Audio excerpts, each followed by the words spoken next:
До момента в нашето приключение успяхме да направим един работещ сървър, който да разпознава различните HTTP заявки, да ги оценява, да получава request параметри от тях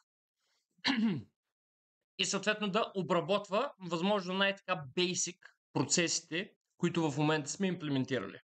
И това, което вече имаме като source code, до голяма степен имитира някои от най-фундаменталните процеси, които ние можем да направим в един application framework като Spring, например.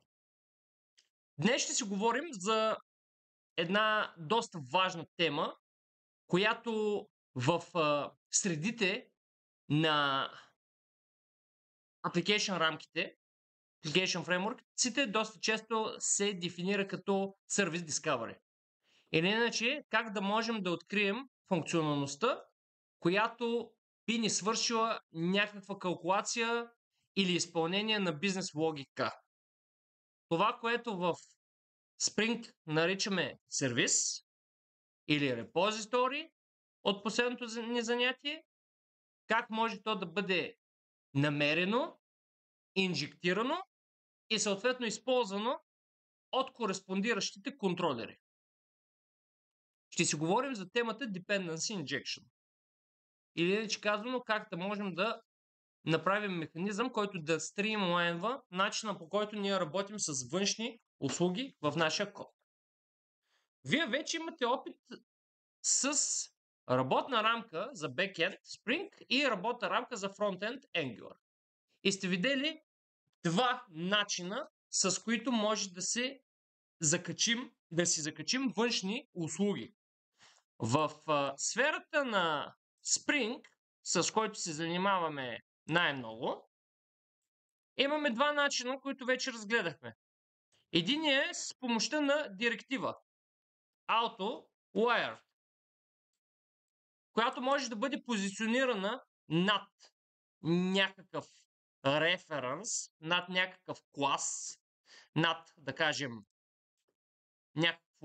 някаква дефиниция на поле, private service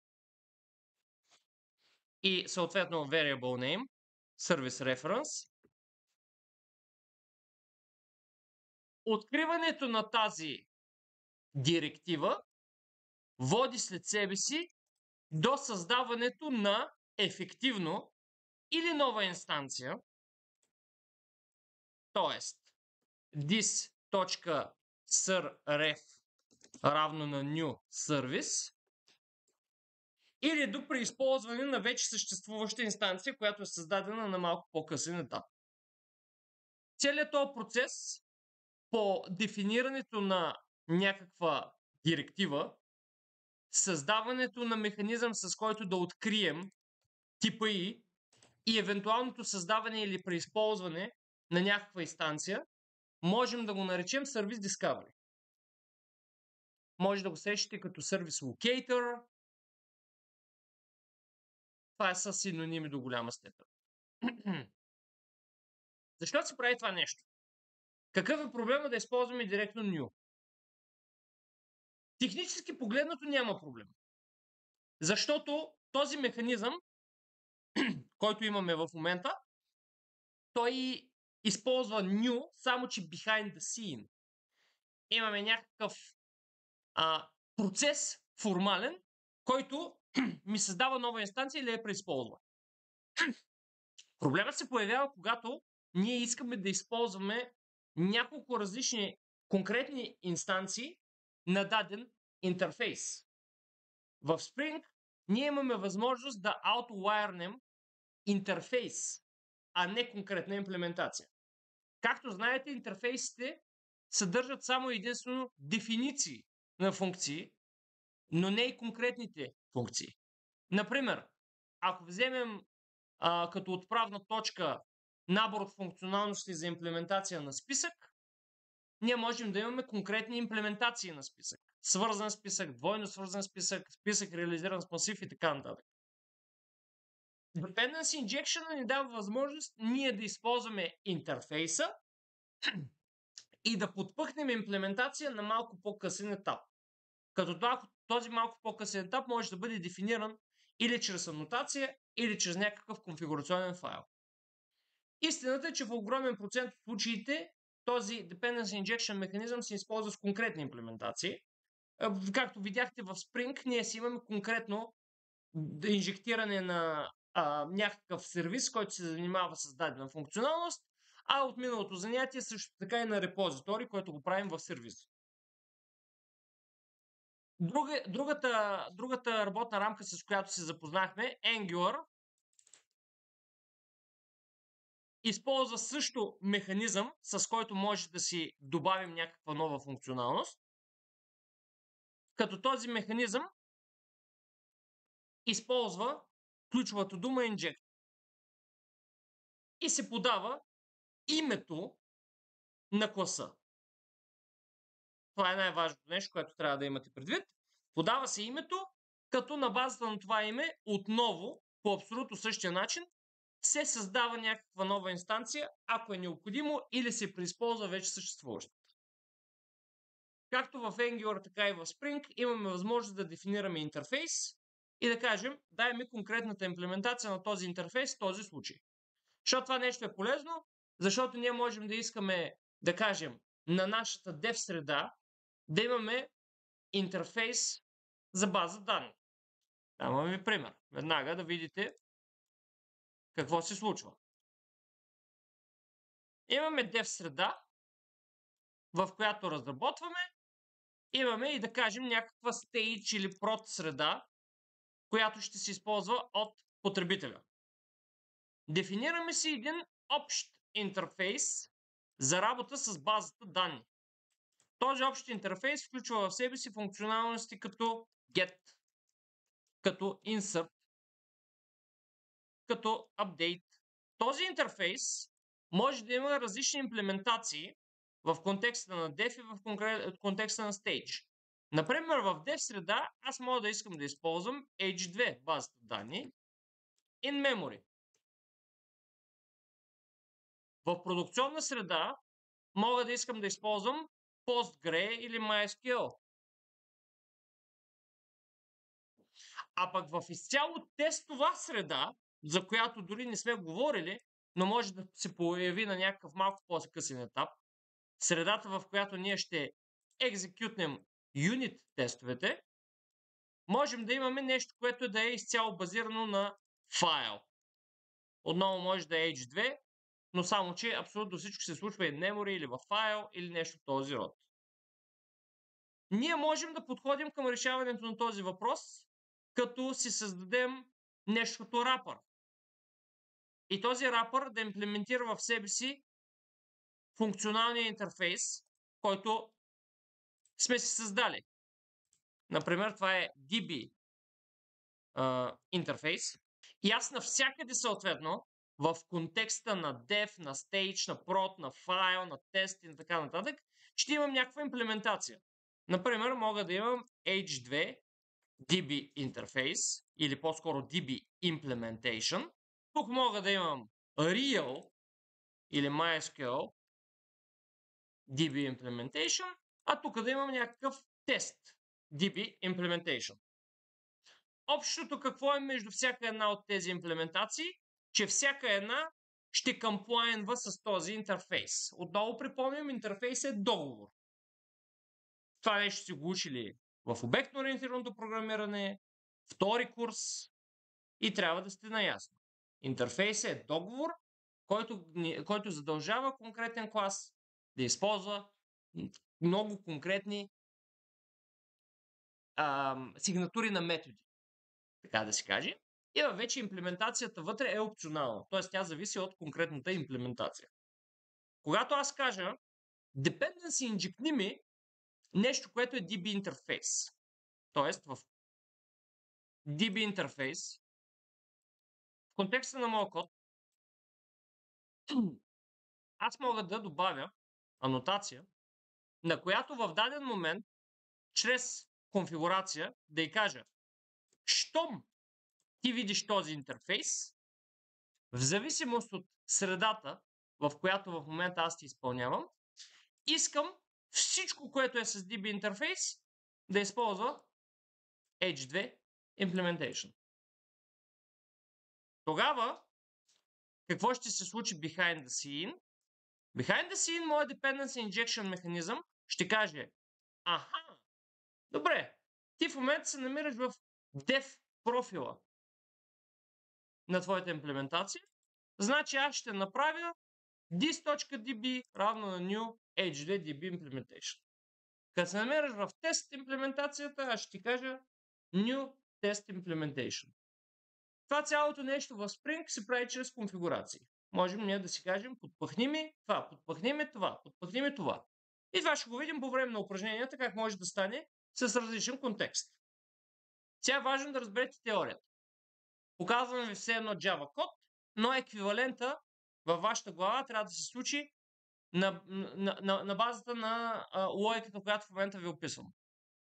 DB интерфейса и конкретните имплементации, те са свързани поради факта, че DB интерфейс е имплементиран в конкретните имплементации. Тоест, ние можем спокойно да кажем, искам да ми направиш нова инстанция на нещо, което да използва тази конкретна имплементация. Както сме виждали многократно, че можем да върнем лист от нещо и да го получим в array list, да кажем. А можем да върнем всякакъв интерфейс и съответно типа, който го получава, понеже е от същия интерфейс, понеже е от същия тип, ще си поеме цялата функционалност и ще си се използва на готово по абсолютно всички ООП принципи, с които сме свикнали в момента. В случая Dependency Injection механизма ни разкарва нещо много важно. И разкарва използването на конкретни инстанции на конкретни класове. То е ясно, че ние няма да можем да се отървем от тази ключова дума new. Няма начин и няма и нужда. Но вече можем да си конфигурираме кода, а не трябва по никакъв начин да винаваме и да казваме ти си конкретно еди какво си. Това ни развързва ръцете тотално, да можем в зависимост от контекста, в който работим, да имаме различни имплементации, които ни се дават на кода.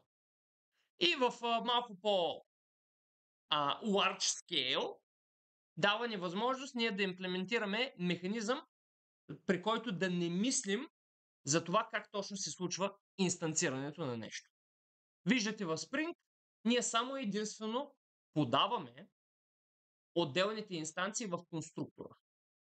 Тоест, ние казваме, искам конструктора да ми да получи инстанцията на user service. Как? Не ме интересува. Изобщо. И вече системата отзад се го прави. Аз знам, че съм го получил. Иначе контролерът трябваше да инстанцира всеки един от тези елементи всеки път, когато бъде извикан. Което не винаги е добра идея. Може би по-добра идея в този случай е всичко, което се извика в контролера, да бъде синглтън по природа. А може би трябва да се даде на потребителя възможност той да се прецени. Защото може даден обект да иска да го създава наистина през всяка една нова заявка. Така че това е един глобален механизъм, с който ние можем както да подбираме конкретната имплементация, която ни трябва, така и тотално да елиминираме процеса на използването на ключовата дума new. Цялата тая процедура, която ви описах, е известна като Dependency Injection, а това, което ще реализираме в момента е Dependency Injection Container. Dependency Injection контейнерите са дефолтни в повечето случаи за съвременните работни рамки. Тоест много е трудно да намерите работна рамка, в която да ви се налага да си инстанцирате всичко. Отварям FEMI HTTP сървъра и ще се опитаме да направим точно това нещо. Първо ще направим опит да имплементираме AutoWire. Тази логика. Ако сложим AutoWire анотация някъде, ще знаем, че трябва на нея да й добавим някаква нова инстанция на нещо. Тоест, ако вземем като отправна точка нашия Customer Controller и искаме в него да сложим Customer Service, то този Customer Service изрично трябва да бъде анотиран. Как? Ще си направя в source main Java, основния ми код, org example, един нов пакет, който ще го кръстя services. По същия начин, по който си го направихме в Spring. Вътре ще си направя един нов customer service, който за начало ще има един единствен метод, public string hello customer service. Без значение каква логика имаме вътре, този customer service ще ни връща някакъв резултат. Логиката ни трябва да бъде в един момент рекурсивна. Тоест, ако нашия сервис има в себе си други аутолайери, трябва по веригата всичките да ги bootstrapнем, за да може това нещо да проработи. И аз си представете, че Customer Service има dependency на Customer Repository. Customer Repository трябва да бъде инстанцирано преди Customer Service, защото иначе ще гръмне. Няма как. Откъде ни започва логиката обаче? На нас логиката ни започва от Customer Controller. И процеса е следния.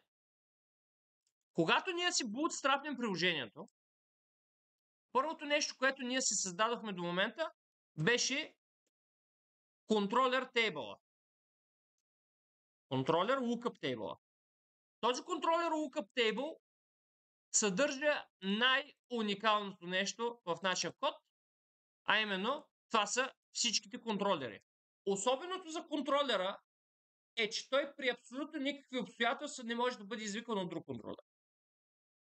Тоест той няма как да бъде dependency injected, защото няма как контролера да dependency на нищо. Тоест той винаги е самостоятелен. Той винаги е най-отгоре в йерархията.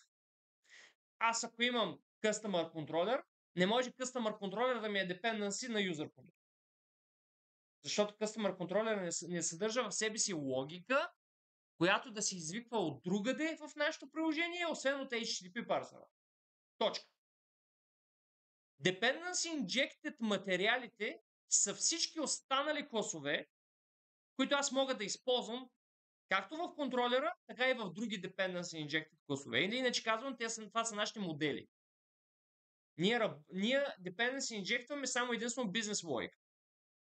Контролера не, че не е бизнес логика, той е просто gatekeeper. Тоест при него отиваме само единствено, за да можем да стартираме някаква работа. За нищо повече. И дори може да забележите, че в някои конкретни имплементации на работни рамки, контролерите могат да бъдат просто една най-обикновена дефиниция. Нищо повече. Дефиниция на раут. И в нея да се извикват всички останали раути, които на нас не трябват. Така че контролер lookup table си остава сам и непокътно. Но във всеки един от тези контролери ние можем да имаме потенциално някаква логика. И какво сега трябва да направим? В момента, в който ни стартира приложението, ние, обхождайки класовете, трябва да си направим още една допълнителна табличка, която ще ми бъде Service Lookup Table. Ето така. Ще я кръстим Service Lookup Table. В Service Lookup Table, за да бъде по-интересно, ще сложим абсолютно всичките класове, които са анотирани с Injectable. Няма да правим както Spring 16 000 различни стереотипа, които правят едно и също, ами ще направим един, който е инспириран от Angular и това ще бъде Injectable анотация. Имаме ли Injectable, влизаш в Service Lookup Table. И няма как контролера и Injectable да бъдат present в едно и също време.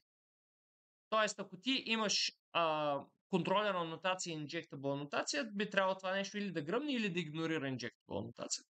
Това е идеята. Защото после, като се опитаме да го използваме, ще ни каже, ами нямам представа какво се опитваш да използваш. Да, в този Service Lookup Table аз ще сложа абсолютно всичките сервис класове. Service Classes. И сега, най-лесният вариант е да изпълнявам тези сервис класове lazy. мързеливо. В момента, в който аз ги хитна в някой контролер. Логиката ми е следната. В момента, в който аз тръгвам да изпълнявам някакъв контролер, продиктувано от някакъв конкретен HTTP ресурс, какво ще се случи? Този контролер ще получи тадам, new instance.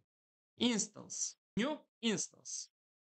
То new instance аз си го правя в момента, в който контролера е хитнат от конкретен HTTP request. Откривам го в контролер lookup table и му правя нова инстанция. Само, че в момента нещата ще станат малко по-интересни, защото освен новите инстанции, аз мога да имам вътре в контролера AutoWire директиви. И сега идеята каква е? Да обходя полетата на контролера и да проверя дали някое поле е анотирано с AutoWire. Ако имам поле, което е анотирано с AutoWire, към, например, AutoWire Private Customer Service ref, аз трябва да дойда в lookup таблицата и да питам, имаш ли нещо за мен? Имаш ли такъв injectable сервис, който да се казва Customer Service? И ако имам тук, вариант номер 1 е използвам го за пръв път. Тоест това е първия контролер в момента, в който аз съм направил моята инстанция. Стартирал съм с приложението. Ако това е първото му срещане, правя една нова инстанция и го закачам за Customer сервиза. Всичко става точно. Аз вече мога да го използвам. Тоест един вид, този ref получава все едно новата инстанция, с която аз ще работя. Динамично. Аз казвам this.ref равно на new. През Reflection аз мога това нещо да го направя. През Reflection мога да подавам нови инстанции на каквото си искам. Всяко едно поле може да получи някаква нова стойност. Така. В момента, в който това нещо го имаме, всички методи, които аз ги извикам, вътре в себе си те имат this.ref, примерно hello. Ако аз нямам инстанция на това нещо, какво ще се получи? No pointer exception. Обаче, нали правя динамично точно преди да си извикам контролера, аз му закачам абсолютно всичките инстанции, които ми трябват. Значи това от No pointer exception няма да се случи, защото в runtime аз ще имам вече инстанциран обект. И така, по този начин аз ще се работя с dependency динамично. В момента, в който контролера се появи, той ще провери. Има вече съществуваща инстанция на това нещо, направо го закачи. И готово. Моите полета вече ще имат стойност. Във всички останали случаи няма да имат стойност и това нещо ще резултира в exception, ако съответно нямам това dependency в моята табличка. Това е простия flow, с който работим. Сега да видим как да го имплементираме този flow в рамките на системата. Customer сервиза, който тук що се направи, ще го добавя към Customer контролера и ще му кажа Private Customer Service. Не го правим с конструктор, защото е малко по-лесно с анотация. Една идея. Конструктора изисква да парсваме конструктори, което е малко по-голям фил и ще резултира в малко повече редове код, но е същата идеята като цяло. Така. Ще си направим една нова анотация, която ще се казва AutoWire с главна буква обаче. Прощаваме AutoWire, за да бъде по същия начин, както в Spring, по принцип. И ще си направим тази анотация в стереотипите. Десен бутон, Java клас, AutoWire, Annotation. Анотациите, които трябва да закачим към AutoWire, са абсолютно същите, както на мапингите. Отново, това нещо ще го слагаме в runtime, само че не е метод, ами е в случая field. Това е разликата. Значи, тук ще кажем retention policy-то да ми е в runtime, А таргета ще ми е, да видим сега, да видим всичко, което имаме. Имаме field, ето го. И проверяваме, за да сме сигурни. Field declaration includes enum constants. Като тази анотация е вече на лице, можем да използваме навсякъде и тя ще играе ролята точно на тази своеобразна шапка, която ще ни гарантира, че това ще влезе в микса. Обаче имаме още една малка задачка и тя е да информираме системата, че именно Customer Service ще може да бъде използван като Injectable Material. Втората ни анотация, която ни трябва, ще се казва Injectable.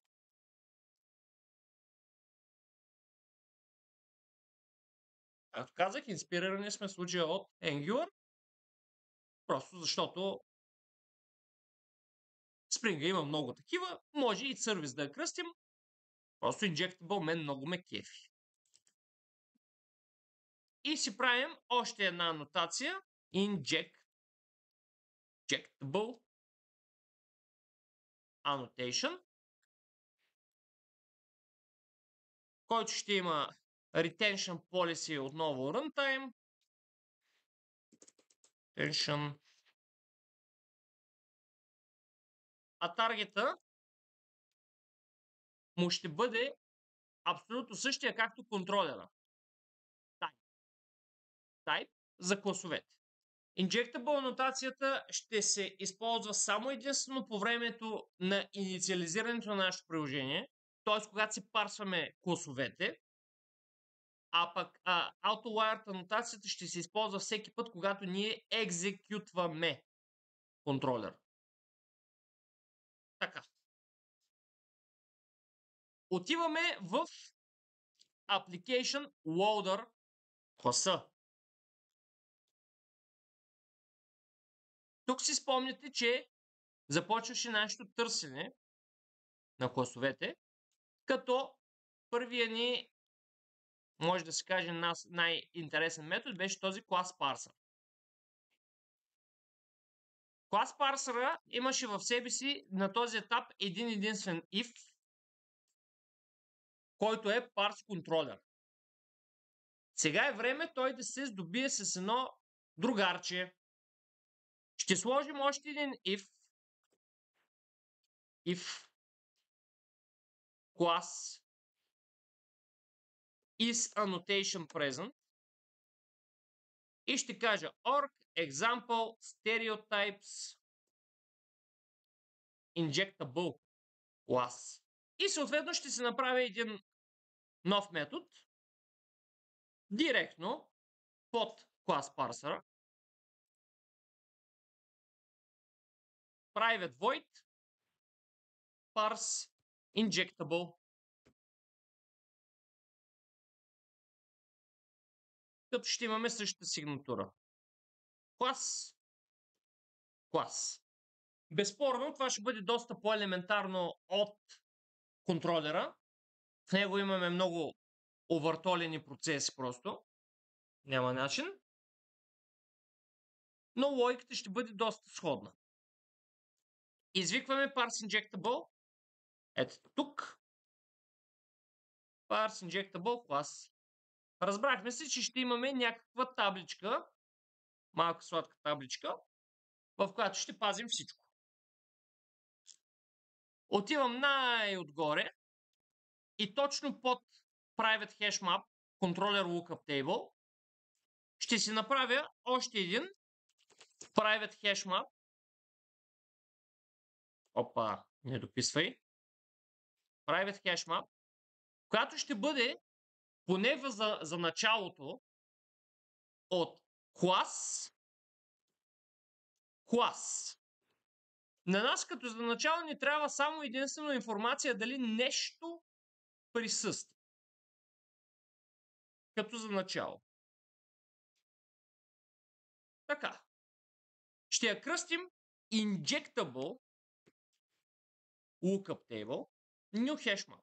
Разбира се, можем да си правим различни lookup table, които са свързани с injectable, в зависимост вече от някакви техни признаци.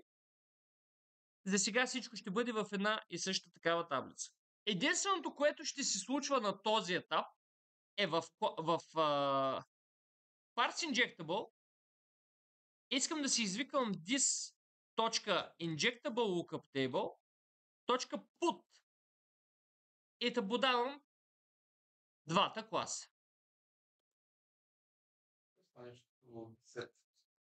Това в момента си е точно set. Да. В момента си е точно set. Използваме hashtable в момента, защото минимума, който може би на по-късен етап ще правим, е да пазим инстанция на това нещо в втория клас. Резултата от цялата тая история е, че lookup table ще ни е пълен с свежи класове. Ние ще ги използваме тези класове като injectable material. Процеса,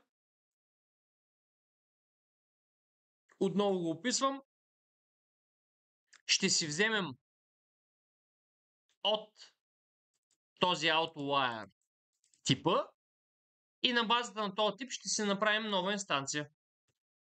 Къде го правим това нещо? Това го правим в екзекютването.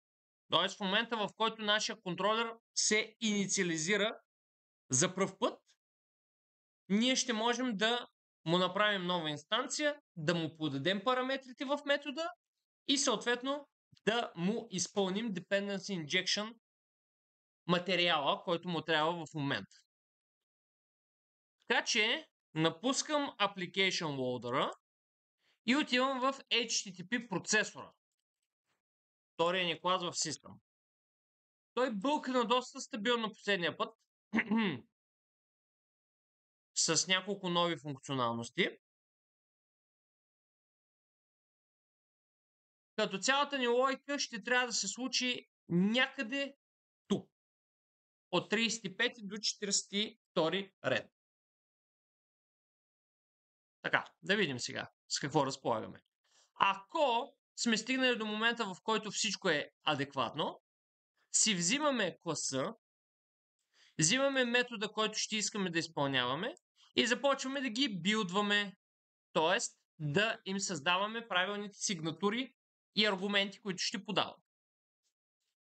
Самото инстанциране на контролера, то си се случва винаги в момента с празния конструктор.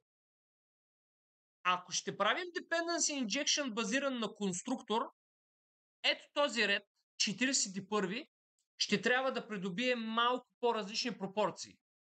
Защото вече няма да можем да създаваме празен конструктор по подразбиране. Конструкторите в контролерите makes sense само единствено, когато имаме dependency injection контейнер. Само тогава. Това нещо искам да го запомните и разберете. Контролера не се инстанцира по друг начин. Ако тръгваме да инстанцираме каквото и да е било, ние трябва да имаме механизъм, с който да подпъхнем аргументите. Иначе няма как да стане. По същия начин, по който миналия път се занимавахме цял ден с това да подпъхваме динамично методи. Сигнатури на методи. Понеже миналия път видяхме все пак как става цялата тая бира, затова в момента се концентрираме върху малко по-лесния вариант Outlier директивата. Защото с field се работи по-лесно, отколкото с конструктор. И сега, какво ми трябва на мен? Аз имам класа, обаче не знам колко, нямам никаква идея колко сервиза имам за качение. Могат да бъдат 10, могат да бъдат 100. Това означава, че аз трябва да обходя всички филдове, които имам в рамките на един контролер. Ето тук ще сложа едно коментарче, за да закача външна функционалност, скоби, DI, Dependency Injection, трябва да обходя всички полета и да проверя дали те имат анотация Outlier. Ако имат, играем. Ако нямат, ги скипваме. Защото те могат да са си някакви вътрешни, които сме си ги инстанцирали директно. Така, как ставаше това нещо? От клас мога да взема get declared fields.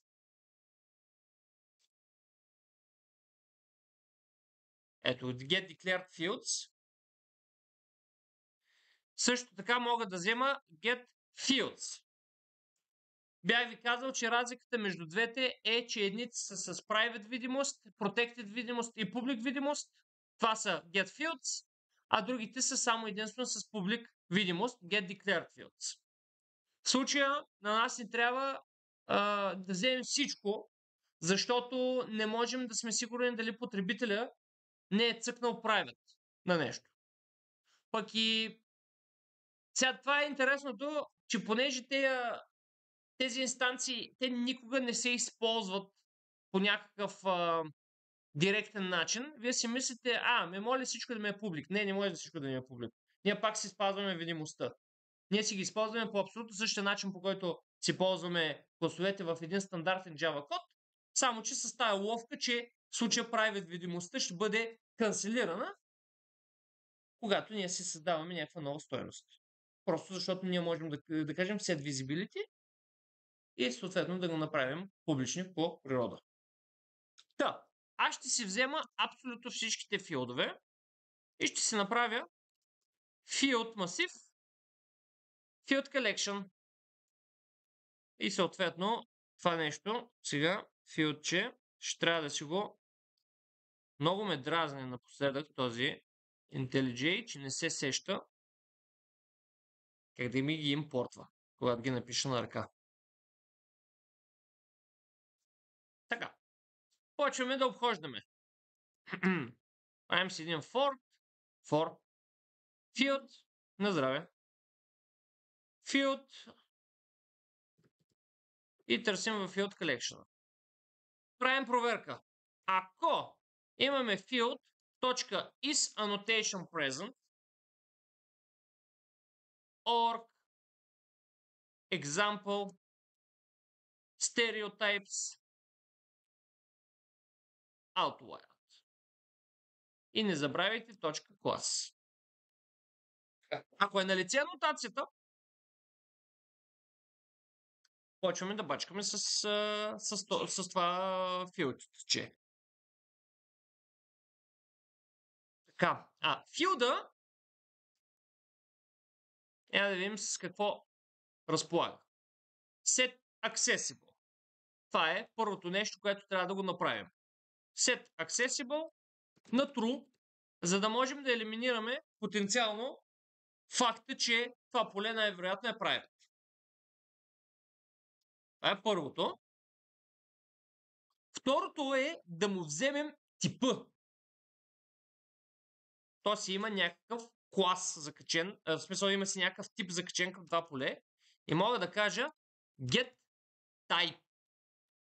И отново да опиша, да си имате като коментар, взимаме типът на полето и го търсим в таблицата с вече откритите Dependency Injection материали, a.k.a. Injectables. В случая за този клас, аз ще кажа, това е клас, който ще се казва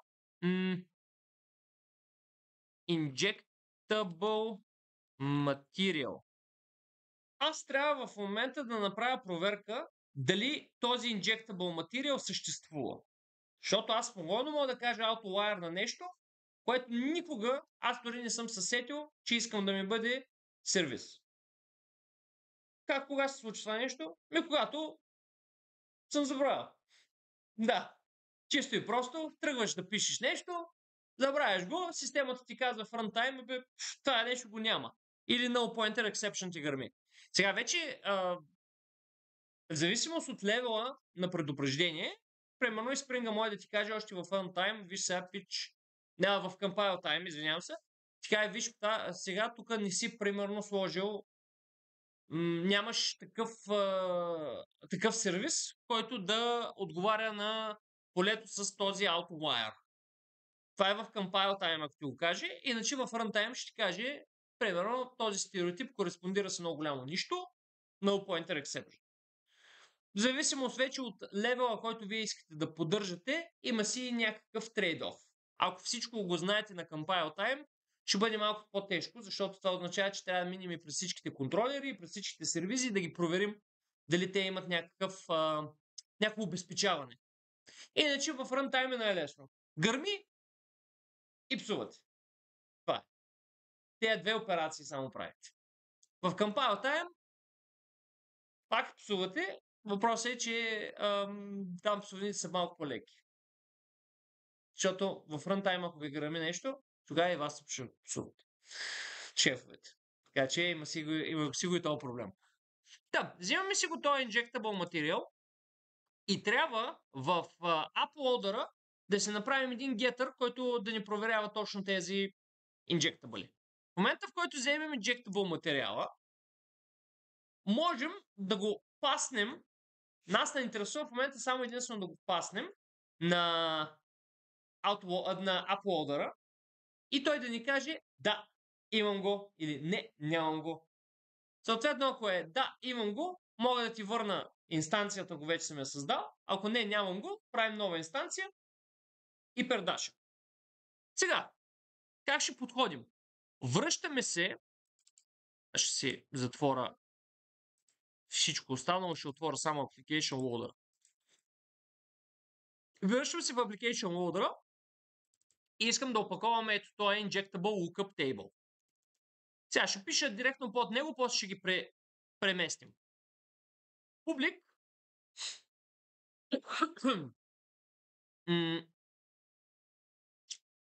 Вижте сега как ще го направим. Първото нещо, което ще направим, само секунда, искам да ви покажа, когато кажем New Instance, какво връщаме. При New Instance връщаме все едно T. Тоест ние не връщаме тук клас, ми връщаме T-то от класа, все едно новата инстанция на това нещо. И затова тук използвам var, за да не казвам някаква конкретна стойност. Защото реално все едно това е object. Така си го представете. Можем в Application Loader да кажем всъщност, че втората ни инстанция в даден момент ще бъде object. В момента го направихме просто като set, но този object ще пази null по принцип. Значи стойността му ще бъде null всеки път, когато ние инициализираме тази таблица, когато я пълним за пръв път с нещо. И всъщност функцията, която аз ще направя, метода, ще бъде public object get injectable, като ще подавам клас key. Чрез това нещо ще проверявам просто дали за този тип аз вече имам някаква инстанция. И съответно return this.injectable.lookuptable.get class key. Обаче, точка. Кое? Пак не да чух, извинявай. Много съм глух. Да. Не, в случая get. Само за да може да гръмне и да страдаме. Да. Значи ние не харесваме тук никакви сейфти нетове. Ако гърми, трябва да гърми брутално, зловещо и със звук. Да. Иначе всичко друго ми е много, много безопасно. Много безопасно. Както казваше един мой колега, програмираме без презерватив. Трябва да е рисково. Особено когато пишем такъв демонстрационен код, а да видим къде могат да се получат нещата. Грешни. Добре. Сега трябва лекенько да променим и кода ни, който се появи на ниво парсване. Когато си наливаме lookup table за пръв път, цак, тук няма да слагаме клас, ами ще слагаме null по подразбиране. на който му се приключенства малко по-дълбоко в дебрите на това нещо, може още на ниво parse injectable да се прави проверка дали имаме някакво circular dependency или дали примерно едното dependency депендва на другото dependency и да се създава инстанцията още тук. Ако има нужда, разбира се. Защо не винаги е добра идея това нещо да се прави? Защото можем в последствие в OutLier директивата да кажем property, примерно, create new instance. И така по този начин всеки път ще създаваме нова инстанция, няма да връщаме вече съществуващо. Тоест, това ще ни бъде разликата между това дали дадено поле иска singleton инстанция или иска нова инстанция в своя конкретен случай.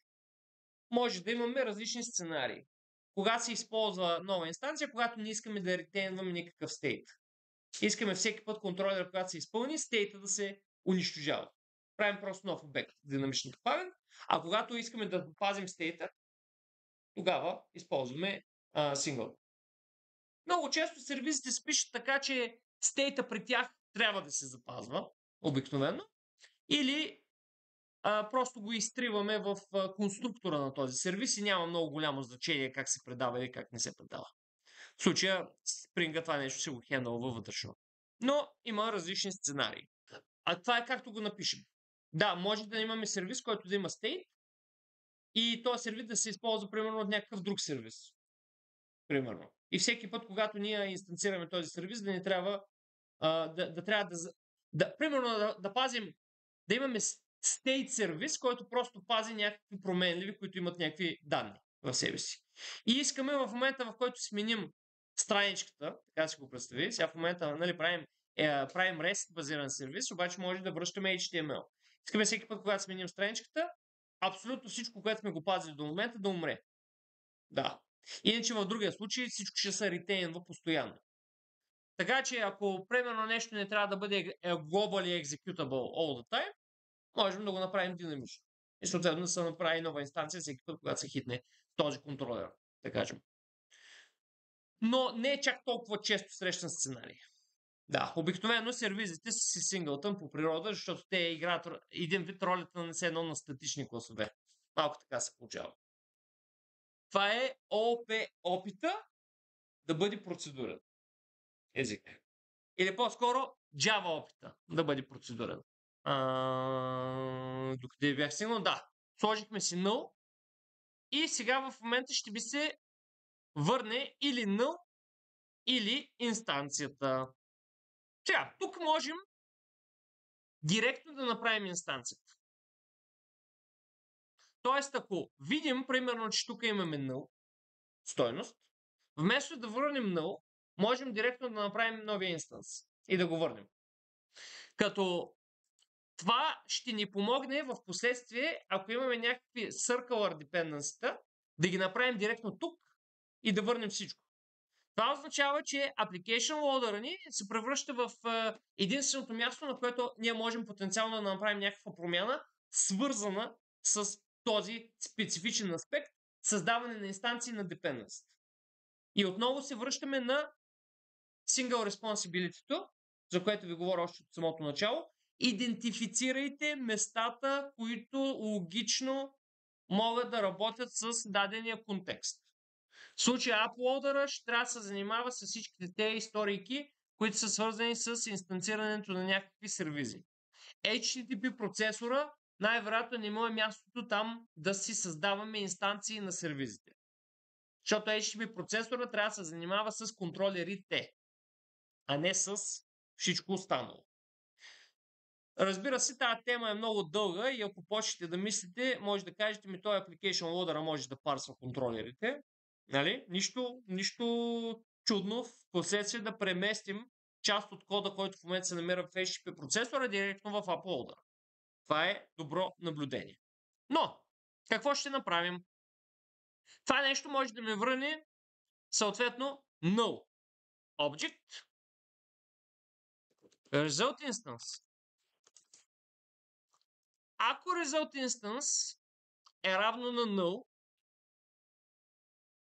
аз ще трябва да направя нова инстанция. В момента За момента приемам сценария, че моите сервизи няма да имат Dependency Injectable конструктори.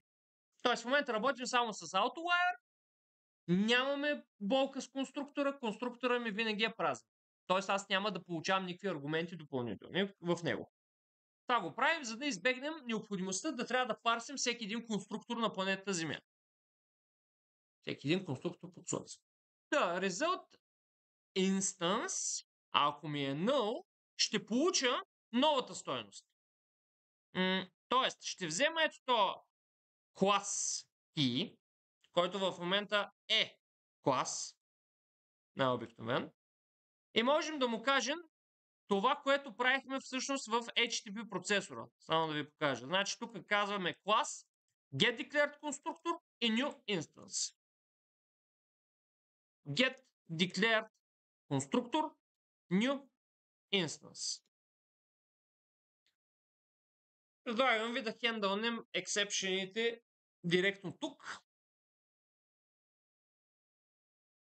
Така че ще адресирам цялото това нещо в един try catch. Да беше само един де, смет да го намажеш, ми те 1000. Имаме legal, invocation, no such метод. Това нещо може да гръмне, ако примерно имаме private конструктор. Значи instantiation exception може да гръмне във всички случаи. Illegal access exception при private конструктор. Invocation target exception, ако класа, примерно, под някаква форма не може да бъде използван. Примерно абстрактен клас. От абстрактен клас не може да правите нова инстанция. Той няма конструктор. Той може да се използва само единствено като extension материал. И no such method exception също може да го получите, ако имате в случая private конструктор. Друг вариант, аз поне не мога да се сета за no such method exception при new instance. Евентуално ако в конструктора имаме извикване на метод и поради някаква причина този метод не може да бъде извикан, но не мога да се сета защо. Така че 3 от 4. Четвъртия не мога да дам някакъв адекватен отговор, кога може да ви гръмне. Ако конструктор има само... Да, конструктор има аргументи. В нашия случай това не е така че да, това нещо може да гръмне. Добре. В момента, в който аз си го инстанцирам това нещо, най-лесният вариант е да я сложа тази инстанция и след това да я върна. Тоест, ще кажа this.injectable lookup table, .put, слагам си клас key отново и връщам result instance. Цялото това нещо води до return result instance. В абсолютно всички останали случаи аз ще върна result instance ето тук. Сега вече въоръжени с този get injectable се връщаме в HTTP процесора. И аз тук ще получа съответно object, който ще ми бъде injectable instance равно на this.uploader get injectable от injectable material. Като понеже това нещо се случва в цикъл, има потенциал много пъти да го направим. Следващата ни стъпка вече е да я закачим. Тази инстанция, която сме създали. Знаете вече от примерите, довиждане, примерите, които сме правили до момента, че за да можем ние да изпълняваме каквото и да е било, когато закачаме нови стойности, на нас ни трябва вече съществуващата инстанция. Тоест, този процес технически трябва да се случи след този процес.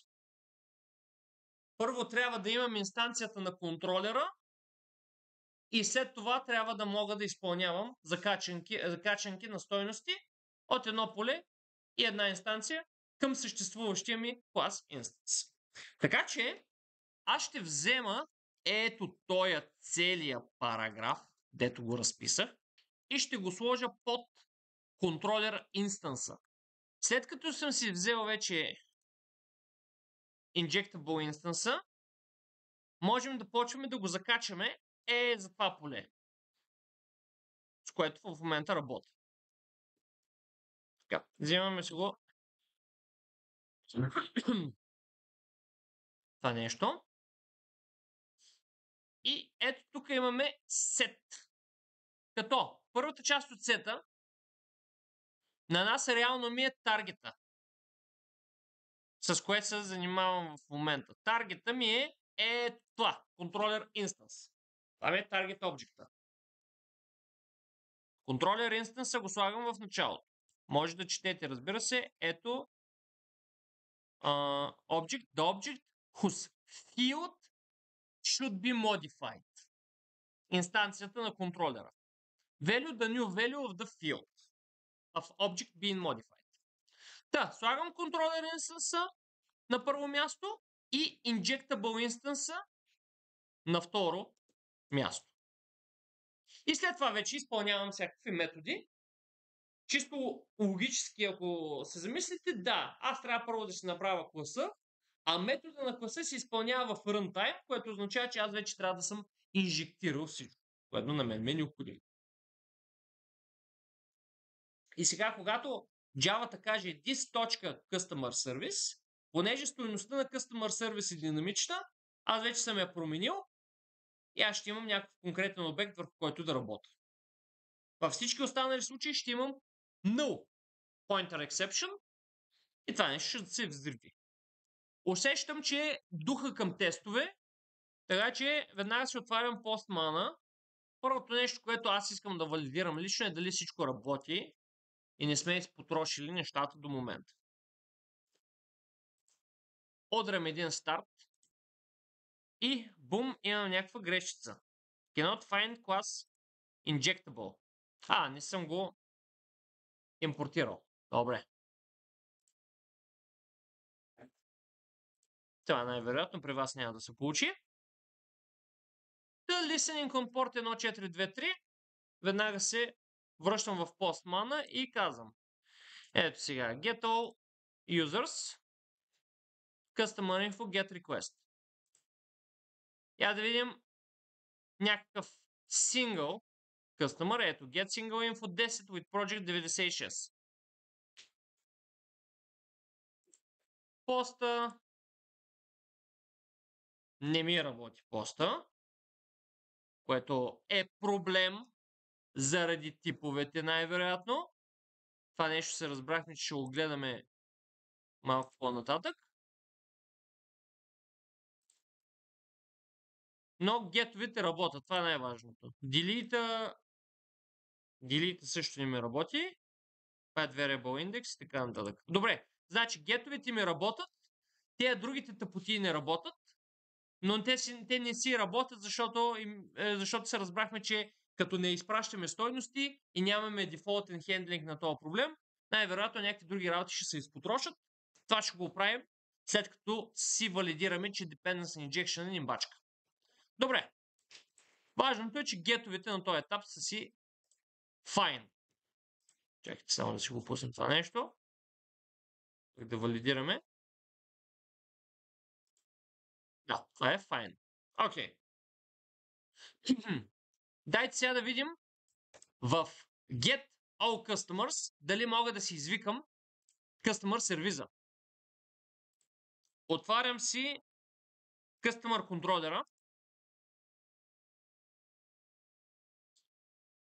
и искам ето тук, вместо да казвам Customer Info, както до момента, да върна this.customerservice.hello. И ако това нещо пробачка, значи нашия Dependency Injection механизъм е дал добър резултат. Спирам си сървъра и го стартирам пак. Отварям Postman, цъкам Send и всичко се взривява, което не е като да не го очаквахме. Сега ще почваме да търсим разковничето. Ето, казваме си cannot invoke еди какво си because this customer service is null. Така. Значи тази променлива не си е получила стойността. И в такива случаи, какво съм ви казал, почваме да дебъгваме. Първо се връщаме в Application Loader, където най-вероятно се крие разковничето.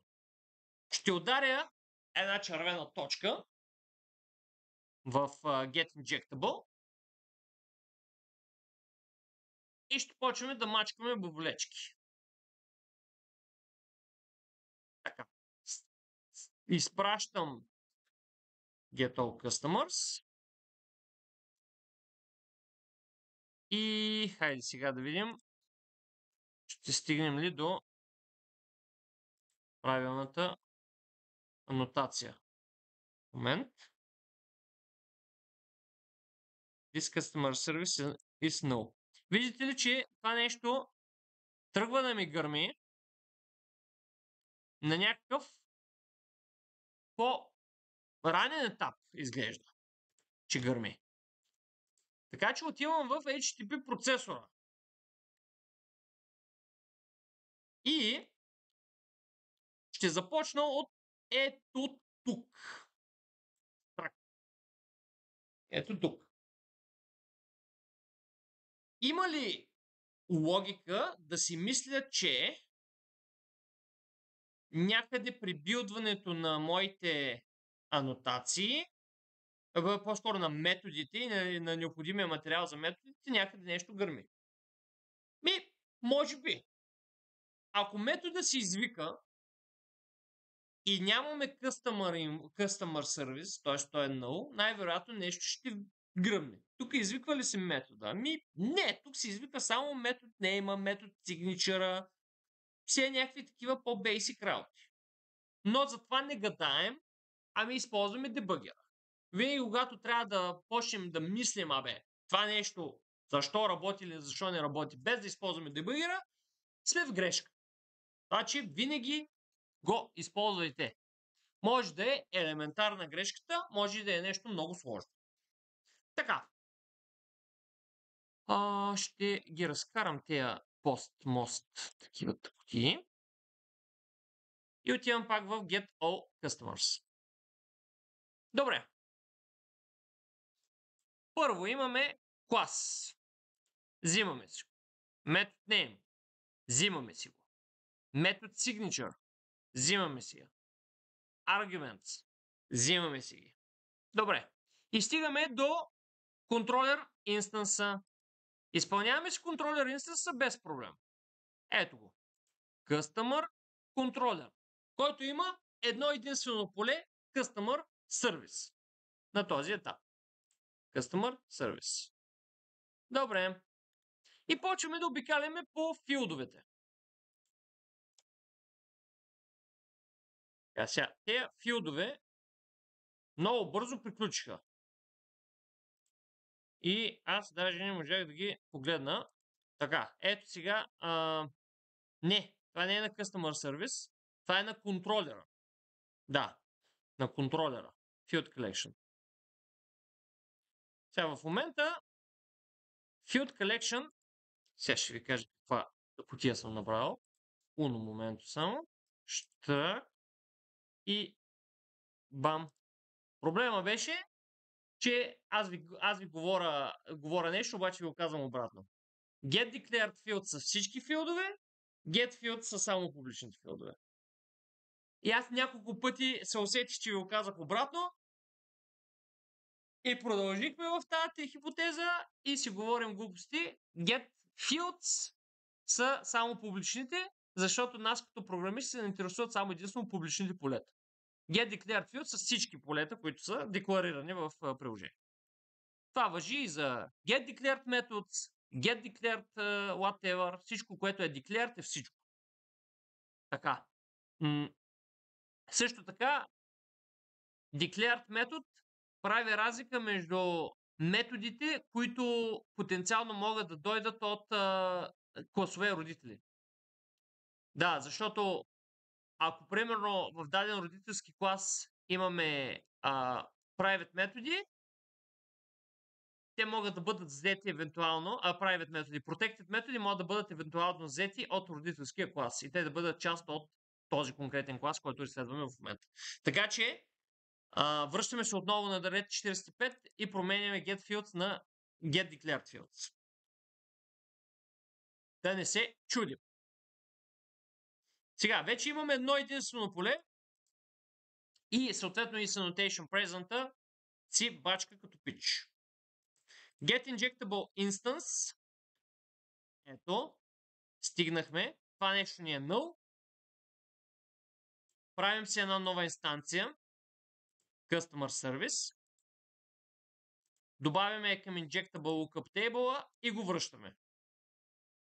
Слагаме стойността на филда, проверяваме останалите работи и инволкваме този меседж. Което ще резултира в Hello Customer Service стойността, която на нас ни трябваше до момента. Сега, всеки следващ път, когато аз го изпълнявам това нещо, всеки следващ път, като стигна до... Айде малко да го забързаме. Като стигна до този момент, аз директно ще си получа Result Instance и ще ми се изпрати съответно тази стойност. Хайде сега заедно да направим една лека модификация на този код в направлението, което си говорихме преди малко. Да искаме да направим възможност потребителя да си избира дали неговия Dependency Injected Service винаги ще бъде singleton или ще можем да инстанцираме on the fly нов обект. Както видяхме до момента, ние инстанцираме само веднъж и след това забравяме.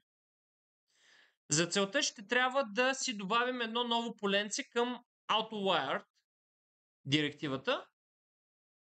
И отново припомням, когато искаме да добавяме нещо ново, както в мапингите, просто си правим един нов метод. Като по дефолт value е методът, който ни дава възможност ние да си дадем информацията директно между отварящата и затварящата скоба на анотацията. Само че този път, по предложение на колегата, което аз одобрявам стабилно, ще го кръстим is singleton. Boolean is singleton. Като дефолта на това нещо ще бъде true. Логиката е много straightforward.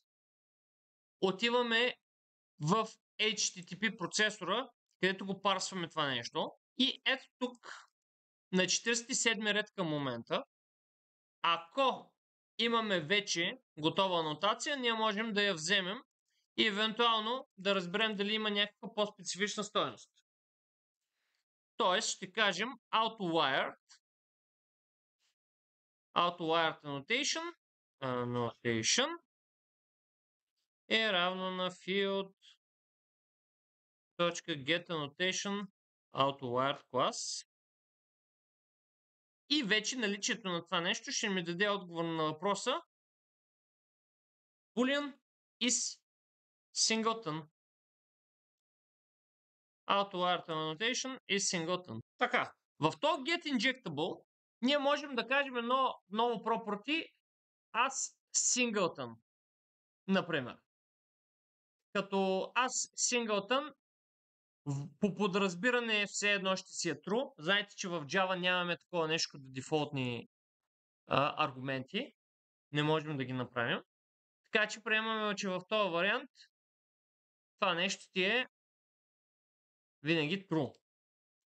Но ще кажем ето така. Public object get injectable class key boolean as singleton. Така, в рамките на това нещо ние ще подаваме is singleton и нека всъщност да трансформираме тази предварителна логика, която имаме. Значи, само да помислим, ние ще си имаме ето това нещо, което ще ми връща null. Въпросът е, че ако аз singleton ми е false, значи ако това нещо ми е true, Само да помислим. Ако това нещо ми е true, ние си запазваме ето тази цялата логика, всъщност. Return, injectable, this.get injectable и му подаваме само единствено клас key. Няма да правим нищо друго. Това е варианта, при който isSingleton е true. Singleton е true, мога да разкарам това нещо. В абсолютно всички останали варианти, аз вали гърми трябва да направя нова инстанция. Тоест аз трябва да направя ето това, което го разцъквам в рамките на този клас. В този вариант аз трябва да проверя само единствено дали в Injectable Lookup Table имам този клас key. Нищо повече. Тоест, аз мога да кажа Injectable Table has, само да видим как беше, contains key. Ако containва key, това е достатъчно, за да продължа. Мога да кажа, ако имаш този ключ, всичко е точно. Можем да направим една нова инстанция. Инстанцията вече имам разцъкана. Мога директно да си копирам този try catch и да си го сложа ето тук. С единствената уловка, че ето този обект, който ми се създава, трябва да го върна директно. Ако съответно ние имаме asSingleton false, обаче това нещо не се контейнва под никаква форма, спокойно мога да си кажа return null и да получа всъщност null pointer exception за това нещо. Ако искам да направя малко по-sophisticated логика за определяне дали това нещо е outlier по грешен начин, аз мога да върна един exception, който да ми е нещо от рода на no matching или no corresponding service, injectable service to this outlier property или нещо това. Това са различни вече варианти, с които ние можем да хендълнем тази логика. По малко по-такъв sophisticated начин. Значи по подразбиране пак имаме си get injectable и get injectable as singleton, който само единствено ми инстанцира някаква стойност. Разбира се, това нещо можем да го разделим на още по-малки косчета. Например, ето този код можем да го изнесем и само единствено да получава клас key и да ми връща инстанцията. Така по този начин цялата ми логика за try catch си я запазвам в рамките на един метод и в другите просто го разхвърлям наляво и надясно. Как би изглеждала рефакторираната версия, в която имаме get injectable as singleton и get injectable, просто е така? Ами ще си направим ето тук един private метод, който единственото с което ще се занимава е да ми върне някакъв обект. Object. И това нещо ще го кръстим get injectable instance. И целият този код, който го имам в трая, ще влезе ето тук. Като на мен ми трябва клас key и ето този object. Injectable lookup table може да се пълни директно тук. Може да се пълни на по-късен етап, ако в даден момент сметнем, че не искаме да го пълним. Даже по-скоро бих казал, че това нещо само трябва да връща инстанцията, а вече дали lookup table ще я получава, по-скоро зависи от други обстоятелства. Така че това нещо го закоментирам лекичко към момента. Get injectable instance в момента кода го имаме на две места. В първия вариант, който е най-generic, при който result instance ми е null и го изпълнявам, аз мога да кажа вариант номер 1 return this.getInjectable instance от клас key. Само че ние искаме ето тук всъщност да сложим новата инстанция в нашия lookup table. Защото това е все едно стандартното поведение, при което сме казали, ако си синглтън, просто си пазиш инстанцията. И нищо повече. Тоест, аз ще получа object service или injectable instance. И след това ще кажа тук this.injectable .put от клас injectable instance. Другите работи ще ги закоментираме.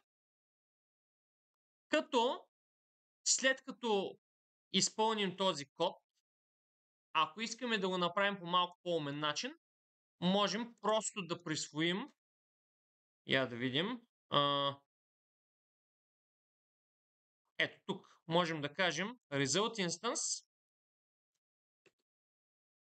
и да върнем просто result instance. Тоест присвояваме на една и съща променлива и връщаме стойността. Правим проверка има ли та. Ако та няма, създаваме та, актуализираме lookup table и те връщаме. Готово. Тук ще изтрия ето това. Горе, съответно, логиката ни е следната. Аз синглтън по дефолт. Get injectable, гледай си работа. Друго не ме интересува. Само, че ако аз синглтън е false, тогава влизаме в този вариант, който не интересува само единствено дали ти имаш нещо. И аз само трябва да върна инстанцията. Не трябва да правя никакви други галимации.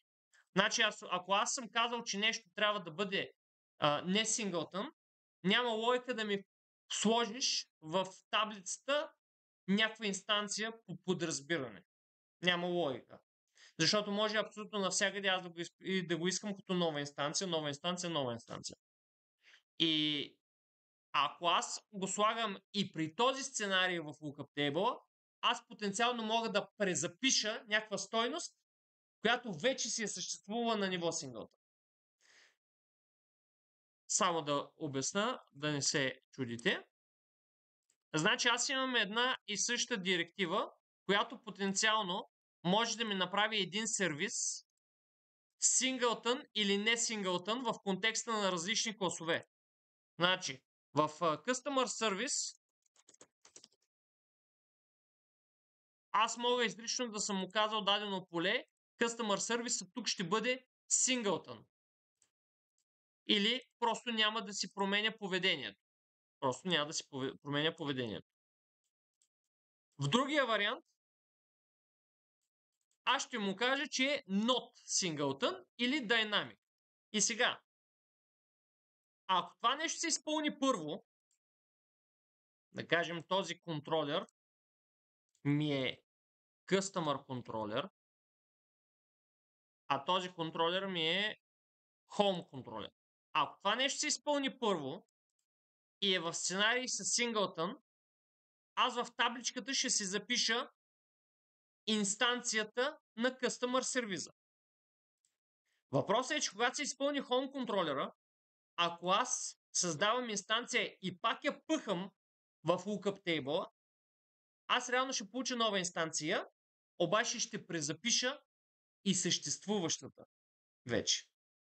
Което е проблем. Точно за това разделихме на две. Ето тук разкарахме от Get Injectable Instance в момента само връща Result Instance. Даже това нещо можем да го кажем ето така.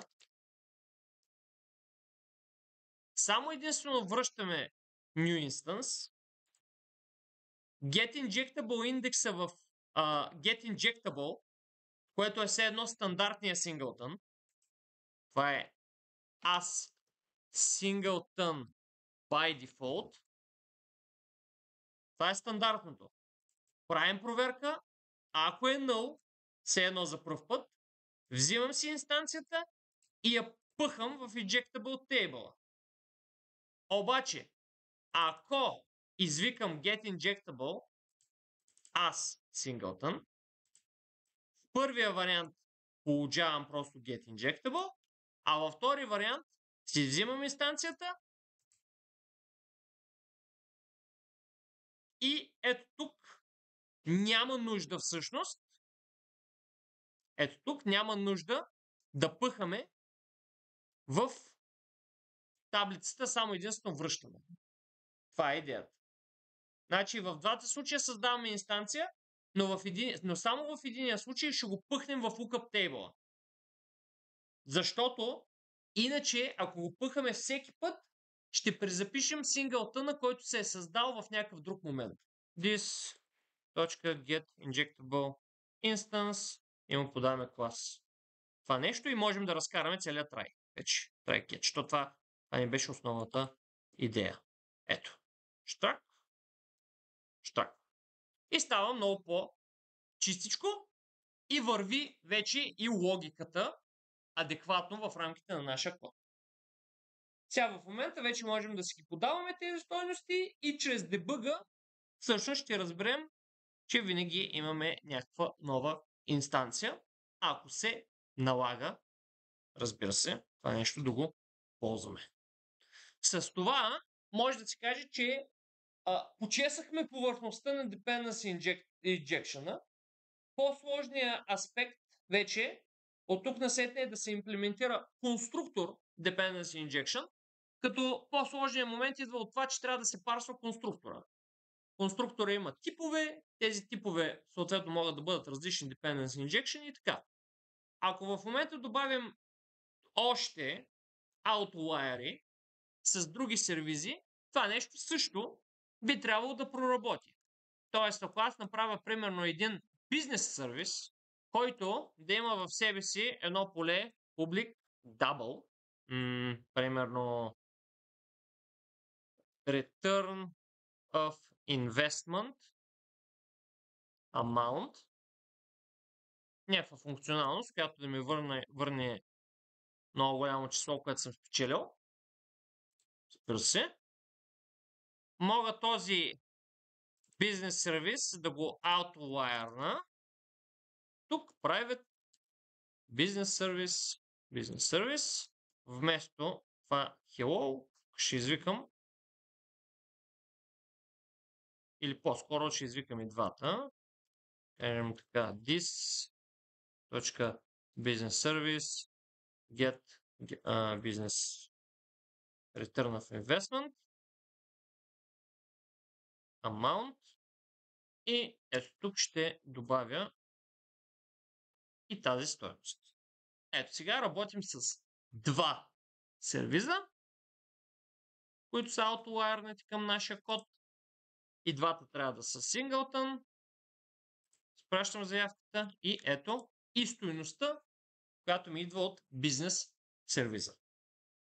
По-сложният аспект е, ако имаме сервис, в който имаме outlier, в момента ние приемаме, че нямаме такъв сценарий, но следващата ни стъпка е всъщност да имаме един вид рекурсивност при байндването на такъв тип бизнес сервизи. Ако имаме outlier, да ги намерим всичките и да ги съответно закачим, когато се налага това нещо. Каква е голямата ни задача? Да направим безкрайен чейн от депенденсите. Така че по този начин да можем да закачим абсолютно всичките полета, които ни трябват. Готиното е, че в този конкретен случай няма нужда ние, може би, поне на първия етап, няма нужда да започваме от последния обект във веригата, можем да си започнем от контролера и да си вървим надолу, докато сетнем абсолютно всичките обекти. И сега какво ще направим като експеримент? Ние започнахме с нашия customer service, където имаме hello, amount и този бизнес сервис ще ми върне return of investment amount еди какво си. Тя идеята ми е следната. Във всеки един от сервизите, които са ми неснати, аз ще имам един метод, който ще е по-навътре, докато не стигнем до някакво ниво на нестване, което е по-стабилно. Затова от Customer Service аз ще преименувам бизнес сервиса Ще направя рефактор, rename и ще го кръстя nested level 1, просто така за експеримента. И това ще го кръстя просто nested. В nested level 1 ще имаме private, nested level 2, nested service. Nested level 2 ще бъде като nested level 1. Така че правя го, create class nested level 2 в services. Правя го injectable. И съответно тук казвам public string nested. И тук ще върна return nested level 2. В nested level 1 ще добавя outlier. И тук ще извикам return this.nested. Service.nested. И съответно тук ще кажа, че връщаме string, като йерархията от обектите ми вече е customer service, което връща this.nested service nested. Nested отива в същия метод на nested level 1. В него се извика nested service от level 2 и накрая резултата ни е nested level 2. Това нещо ще симулира един chain от потенциално свързани сервизи. И ще видим дали резултата ни, когато го извикаме, ще бъде всъщност nested level 2 в Hello. Цялата обработка в момента сме я направили в HTTP процесора. Другия въпрос е дали там е работата, но сега ще разберем. Ще се концентрирам върху ето този отрязък от код. Защото реално този отрязък ми прави цялото наливане на свързаните филдове.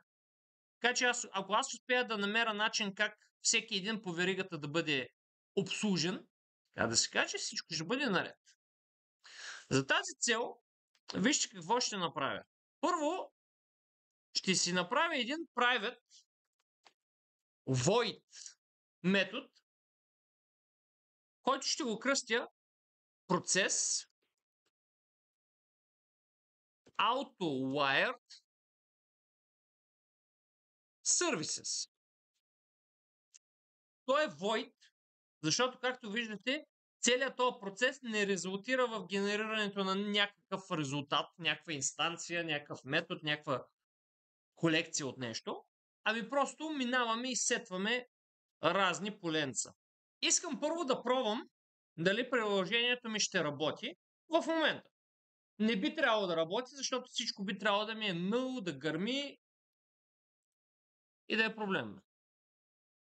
Стартирам си приложението. Чакайте само да видим. Тук. Да. В Fetch All Customer не трябва да викам Return of Investment Amount, ми трябва да върна Hello беше. Не. Грешка. В Customer Service беше Hello, аз само единствено ще връщам Hello. Ето. Добре, стартирам си го. Отварям Postman. Стартирам Send. И тук ще получа съответно респонс, който е резултат от exception. Execute controller, start web service, cannot invoke nested level 1 nested. И това е нормално. The nested service is null. Така. Пак искам само единствено да го огледам. Nested level 1, AutoWired, Nested level 2 и Customer Service ми е с AutoWired Nested Service. Добре. Връщам се в HTTP процесора и целият този код, ето тук, ще го взема и ще го изнеса в Process AutoWired Service. Барабар, ето тук с коментарите. Както виждате, за да работи този код, на мен ми трябва класа и инстанцията. Мога ли аз винаги да започвам с инстанцията? Мога, защото от инстанцията мога винаги да взема класа, който ми трябва. Така че аз ще кажа, че Process Auto Wire Service винаги ще започва с root instance, която ще бъде object. Root instance.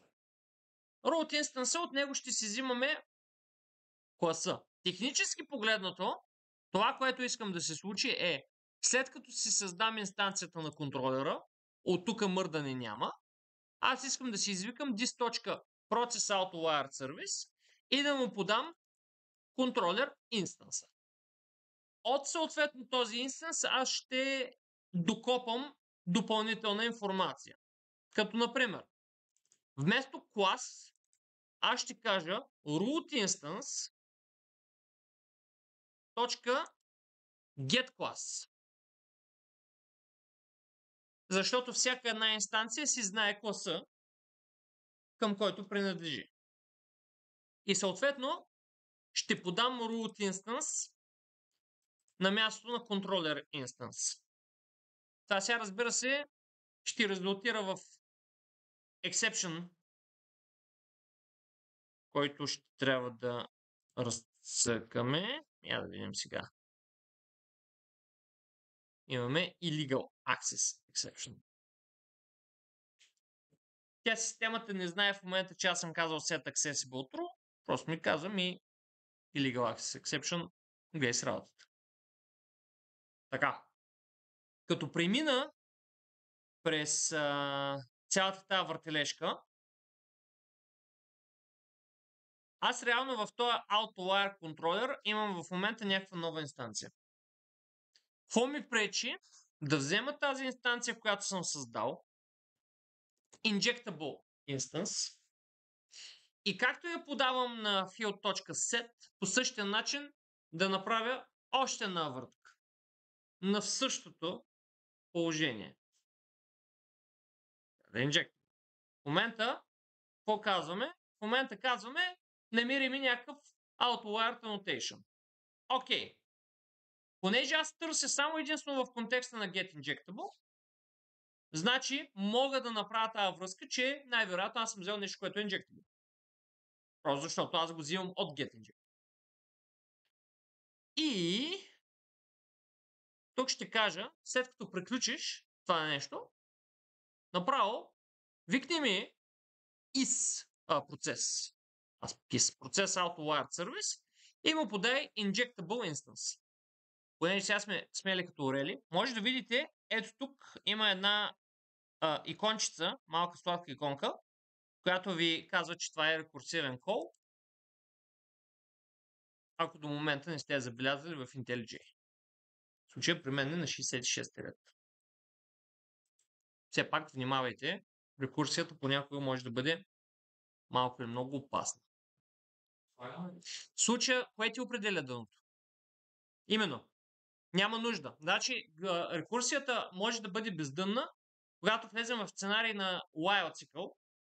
Обаче, когато рекурсията ни я правим в такива цикли, които са с ясно дефинирани броячи, никога не може да е бездънна.